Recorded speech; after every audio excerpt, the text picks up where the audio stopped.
Hi, welcome back to the channel. So today it's Tuesday the 30th of January. I've been out hedge cutting all day today, and we've been asked by a couple of neighbours, some people who use the equine facilities, to do some hedge cutting work. So we'll be busy with that for the rest of the week and the next couple of weeks. And then also today I was having a chat with Dad, and we were talking about the costs of the tractors and the maintenance costs and sort of how much we charge people when we're using them, the contracting costs. And I was saying to Dad that there's still some money in the job, you can make a living out of it. And Dad was saying to me that actually contracting these days, there's not that much money to be made out of it. So we sat down and we did some figures, and I've got them just here. And this is sort of what we came up with. So the John Deere 6R, the 6155R, which is in the shed over the road in the boiler room, that carting some muck for a neighbour, we worked out on a 12-hour day, uses roughly 20 litres an hour, and it's about £50 an hour is how much you get paid on the NAAC for carting with, I think it was a 12-tonne trailer. And the depreciation of the 6R is at the moment £15 depreciation hour, which I spoke to a John Deere dealer about.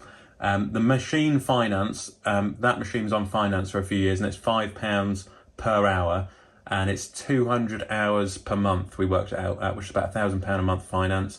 That's on a new 6R. So we've got 6155R, 6R185 because of the interest rates which have gone up. Then there's £2 an hour accident theft insurance an hour, so that's like road insurance, accident theft cover, all the rest of it.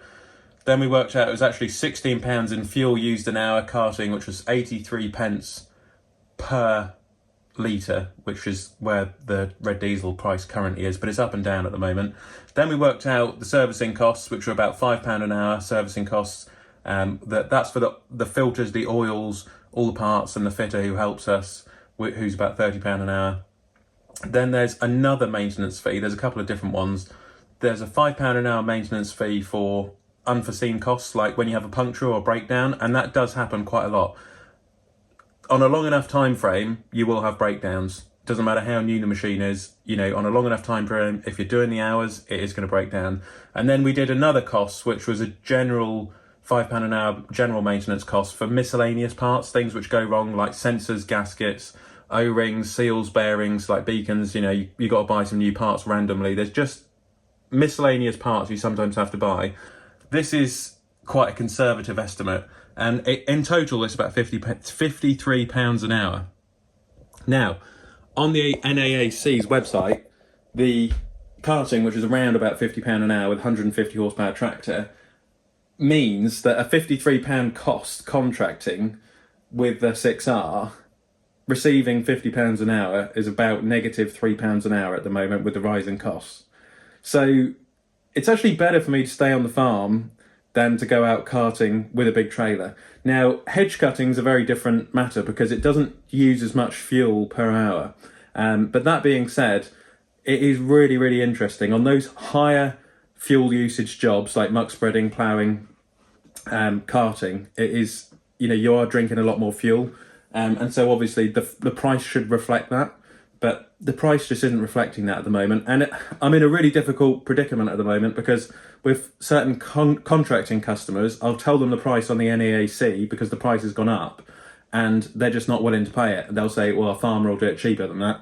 And then they go and speak to someone else and they will actually do it cheaper than that just to run, keep the wheels turning. So yeah, contracting, I tell you what, it's really hard at the moment. It's a difficult one. Luckily with the farm, we have the equipment anyway, and I'm doing a bit of contracting with the tractors at the moment for the hedge cutter, for example, for the equine side. This was something I thought about in terms of reducing your cost per hour. We were saying, the 6R is really expensive, and it's also, something else we didn't factor in there was the AdBlue usage per hour.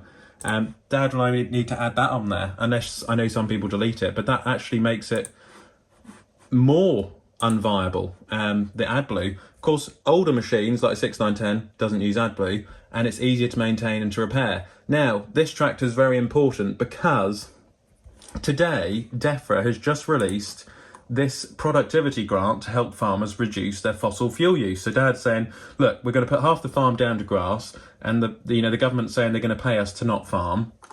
And then DEFRA is saying that we will pay farmers, we'll give them grants to not use their tractors. basically, and to start using the move towards target of net zero.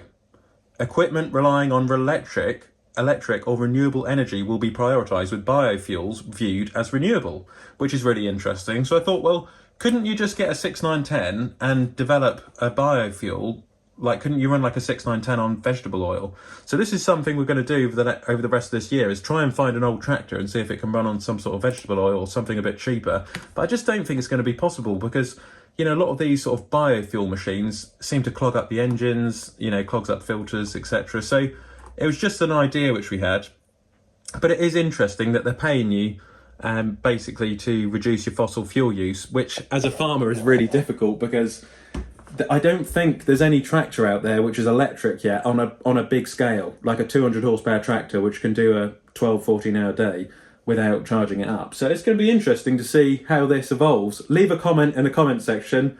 Not sure about this one. Another thing, we were speaking about fence the other day, bit of a double-edged sword. I've been doing a bit of research on them, and fence, although they save fuel, they're a more efficient tractor. They are a more expensive tractor to buy. And probably once you bought one, you paid it off, you trade it in all the time. It's probably not too bad. But I do think fence are a bit of a double-edged sword because no tractor is truly that fuel efficient. They haven't come up with a tractor yet which can use, say, 1 litre of fuel an hour. It's a 200 horsepower tractor, it's going to drink fuel no matter what you do.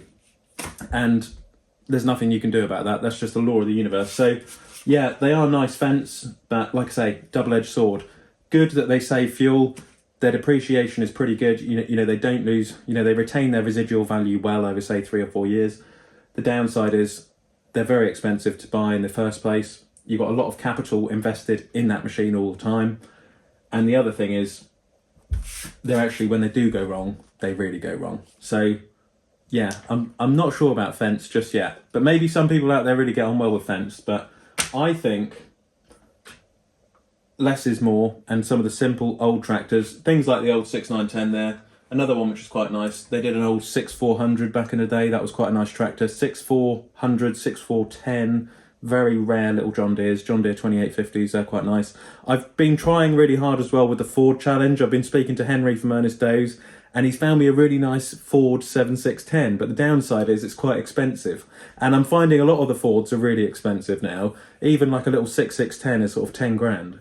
And I thought, well, if I was going to spend that sort of money on a tractor, I'd rather invest in a John Deere, like an old John Deere, because I can do 2 jobs with it. You know, it can do the wrapping, or you could put it on the mower, for example. So you could you want a bit of versatility in the tractor, is what I'm saying. And I just wonder if the old Fords, growing up, you used to be able to pick up a Ford for a couple of thousand, next to nothing, and all of a sudden they're worth an absolute fortune. So I'm struggling, George, if you're watching, I'm struggling with your Ford Challenge at the moment. I really can't believe how expensive the Ford tractors have become.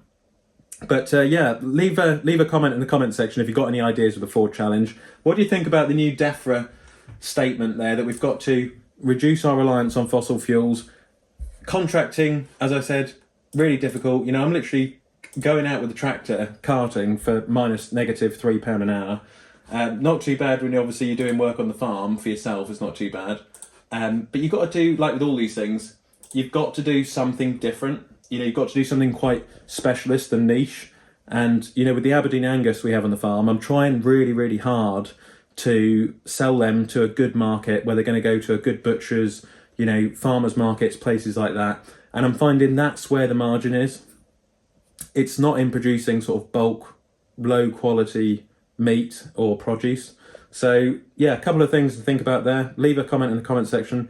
I'm going to be hedge cutting for the rest of the week. We'll go and see Trevor on Wednesday, and then we'll be off to the dough show. So thanks for watching, keep liking and subscribing, and we've got to reduce our fossil fuel usage.